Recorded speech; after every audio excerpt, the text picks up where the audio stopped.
Hi, I'm Jamey, and I wanted to use today to talk about the benefits of hypnotherapy, in particular the benefits of hypnotherapy with Dan Regan, who I had hypnotherapy with, and how he completely changed my life.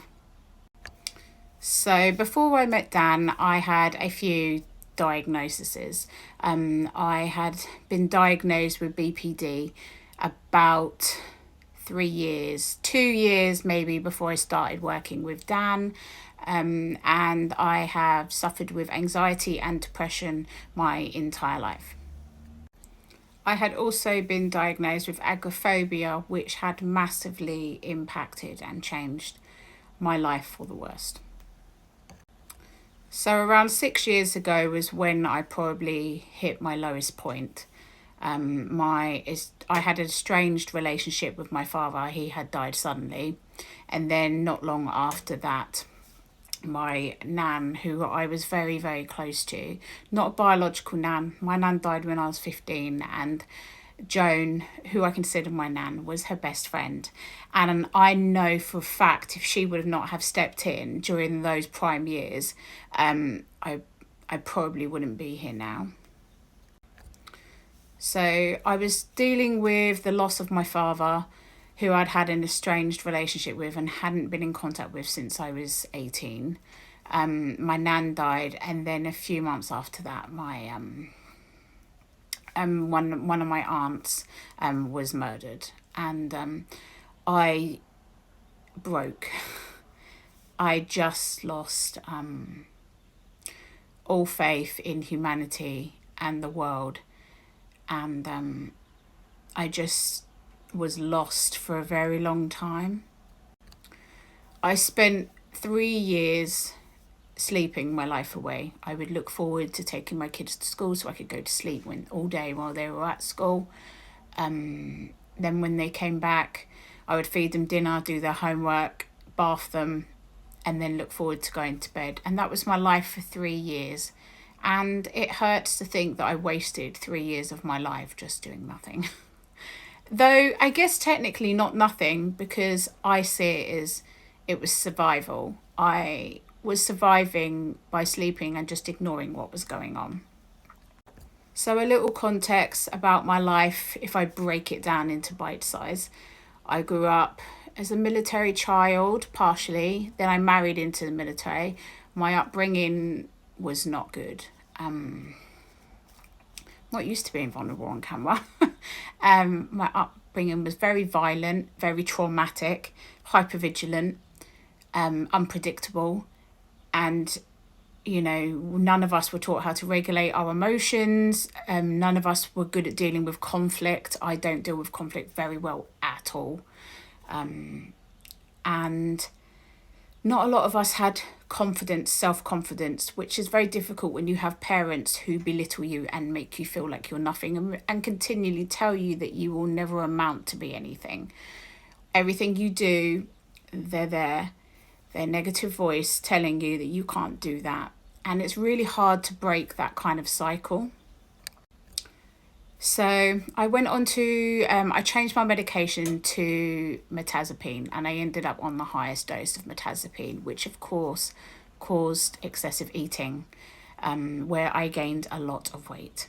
So where I used to live, I'd put on a lot of weight, and being a diabetic, I was also diagnosed with diabetes, which is hereditary, but the depression and the diet just led to it speeding up, and getting a diagnosis a lot quicker than I was expecting to.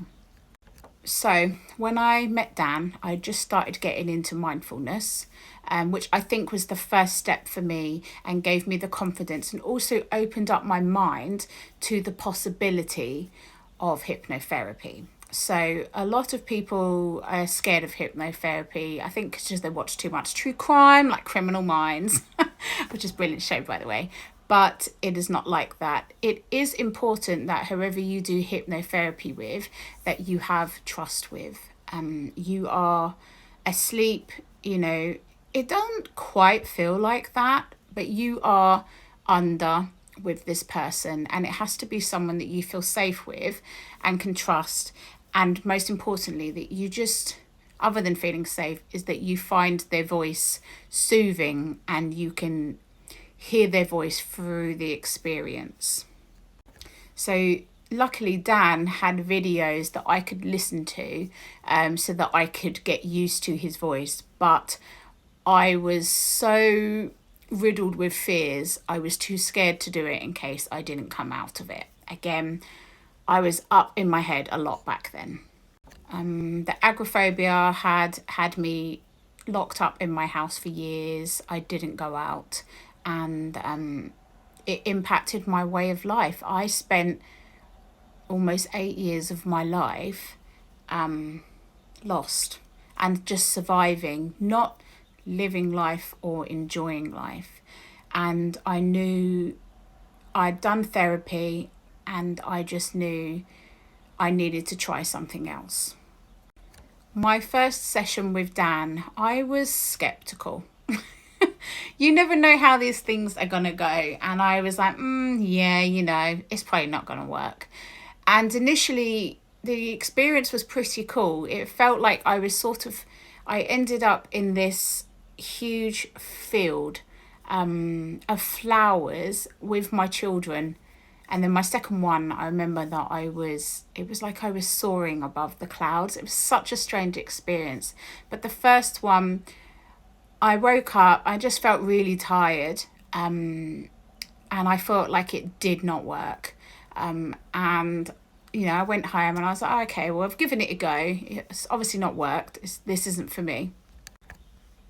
But then about a week and a half later, the stuff that he had talked about building confidence had worked. And my fear, I forgot to mention that I had this huge, intense fear of driving. I got in a really, really, really bad car crash back in 2006, and it left me with a fear of driving, and I've not driven at all since. I wasn't even driving, I was a passenger.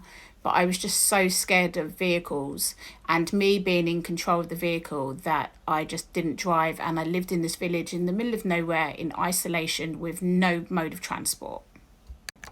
So the first thing I noticed was the fear of driving had gone. And I was quite shocked because that was like an 18-year-long fear. And I just couldn't believe it. And I put in for my theory. I've unfortunately haven't gone on to drive since because finances have affected that. And now I live in a city where I don't necessarily need to drive. But my fear of driving has gone. I can confidently sit in a car and the fear not make me open the door and jump out, which shamefully I did. I started to have more confidence in myself, which I had never had up until then. Not really. I think, it's a little bit that I think some people get with validation from others. But I started to have self-confidence, like true confidence in myself. And I started to have the strength to stand up for myself, which I had never done before. So I finally had the confidence to walk away from people that were not good for me. When you live in a violent upbringing and a toxic environment, that environment is all you know. So you will always naturally gravitate towards people that match your upbringing or what you're comfortable or used to living with. So yeah, from there I stopped caring about what other people thought of me. I don't know if other people struggle with that, but as a people pleaser my entire life, just trying to make both my parents happy, which was an impossible task, I would always do stuff for other people. And now I put myself first, without guilt. I moved back to a city where I'm surrounded by people. I've taken driving lessons and my theory without being scared. And I just feel like I got my life back. Before I worked with Dan, I was just absolutely crippled by fears. And now I feel more like myself for the first time since, ever.